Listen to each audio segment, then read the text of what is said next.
Hi అండి. అందరికి నమస్కారం. ఈ వీడియోలో చదువుకునే సమయంలో తప్పుదారి పట్టే అంశాల్లో ముఖ్యమైనది లవ్. ఈ అంశం గురించి తెలుసుకోవాల్సిన అవసరం చాలా ఉందన్నమాట. ఎందుకంటే ఎంతోమంది అనుకున్న లక్ష్యాన్ని సాధించలేకపోవడానికి ముఖ్యమైన కారణాల్లో ఇది మొదటి స్థానంలో నిలబడే అవకాశమే ఎక్కువగా ఉందన్నమాట.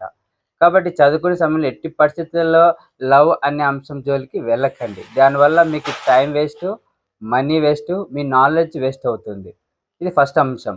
రెండో అంశము, ఒకవేళ మీరు లవ్‌లో ఉన్నామా అనుకుంటే ప్రిపరేషన్ టైంలో దూరంగా ఉండే ప్రయత్నం చేయండి. ఎందుకంటే గంటల తరబడి ఫోన్‌లు మాట్లాడుకోవడము, చాటింగ్ చేయడము, అనవసరం మాటలు వల్ల టైం వేస్ట్ అయ్యి మీ ప్రిపరేషన్ పక్కదారి వెళ్ళే అవకాశం ఉంటది కాబట్టి, ఈ ఎగ్జామ్ టైంలో అన్నా కానీ కొంచెం సీరియస్‌గా ఫోకస్ చేయండి స్టడీ పైన.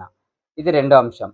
ఇక మూడో అంశము, మీ ఫ్రెండ్స్ ఎవరైనా కానీ లవ్‌లో ఉంటే అలాంటి వాళ్ళకి మీరు దూరంగా ఉండే ప్రయత్నం చేయండి. ఎందుకంటే దీనివల్ల మనకు డిస్టర్బెన్స్ వాతావరణం ఏర్పడి, మన ప్రిపరేషన్ సరిగ్గా జరగకపోయే అవకాశం ఉంటదనమాట.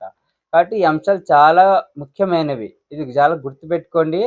ప్రిపరేషన్ టైంలో ఎట్టి పరిస్థితుల్లో డైవర్ట్ కాకూడదు. ఇప్పుడున్న కాంపిటీటివ్ వరల్డ్‌లో సీరియస్‌గా ప్రిపేర్ అయితే తప్ప మనం జాబ్ సాధించలేని పరిస్థితి ఉంది. కాబట్టి ఏ చిన్న అవకాశం కూడా మనము దారి తప్పడానికి ఇవ్వకూడదనమాట. కాబట్టి ఫుల్ ఫోకస్డ్‌గా ఉంటే తప్ప మనం అనుకున్నది సాధించలేం. కాబట్టి చదువుకునే టైంలో లవ్ అంటూ టైం వేస్ట్ చేయొద్దండి.